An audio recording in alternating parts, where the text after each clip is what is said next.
Our Q3 revenues were 101.4 crores, which versus last year was of 98.1 crores, was 3% growth on a year-on-year basis.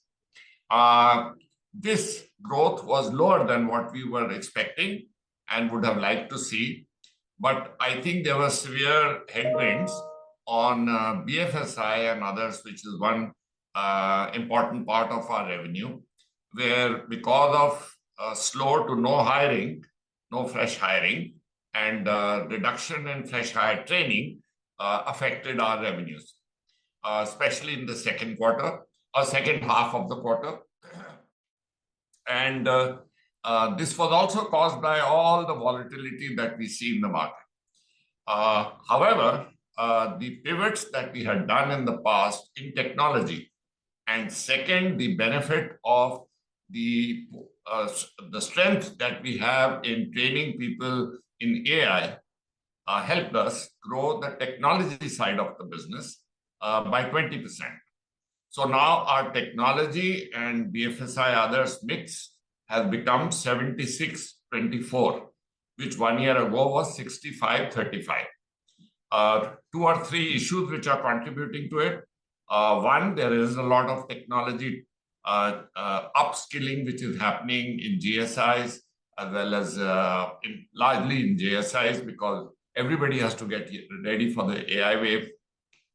The second is specifically in giving AI skills across the board, there is a lot of upswing. And third, I think given the fact that hiring is very low or negligible this year in technology sector, universities are investing in their students to ensure that they get better prepared, so that those few jobs that are available, their students are able to get the max out of that. So that resulted in the business that we have, which is the business we had acquired earlier this year, NIIT. That has done exceedingly well, and that they provide training to universities as well as to the corporates. So I think our strength in technology training helped us a lot. BFSI, I think the lower new hire training, I guess will return, but at this point of time, hiring is at the bare minimum in all these sectors, because their own attrition levels are also very low, because training is done and new hire training is done to grow the business, which growth is constrained by all the geopolitics and the global uncertainty. And the second is to handle the attrition, which also, if it is low, so then their attractiveness for getting new hire training is indeed challenged. So that, I think, that is a factor which has contributed to the revenue. Now, the part of the business which is affected by revenue or BFSI training is also the consumer part, where our margins were very good.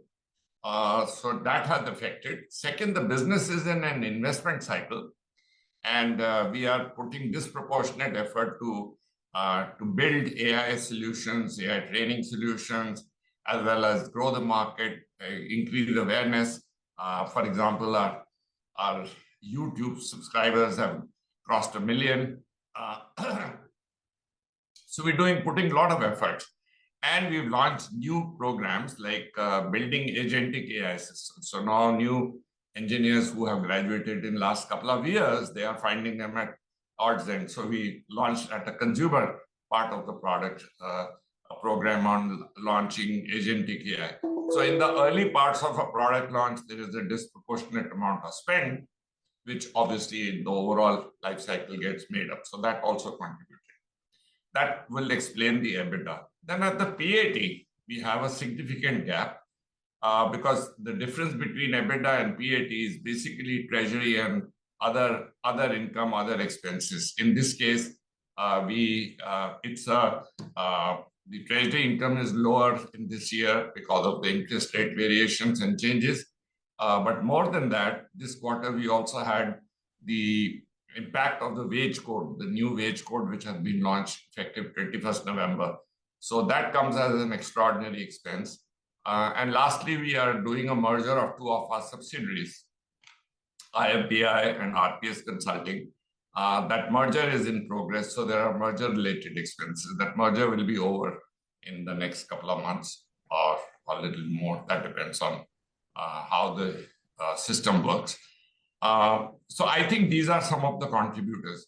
But overall, the strategic direction in which the organization is moving, the strength which we have built up, the customer base, we've added large number of new customers because there is a keen desire in people to learn about AI and implement AI. Not common sense AI or not, but how professionally new roles will emerge, how training should be provided to those people. Those are areas which are attracting a lot of interest. And I think we are beginning to get traction in that.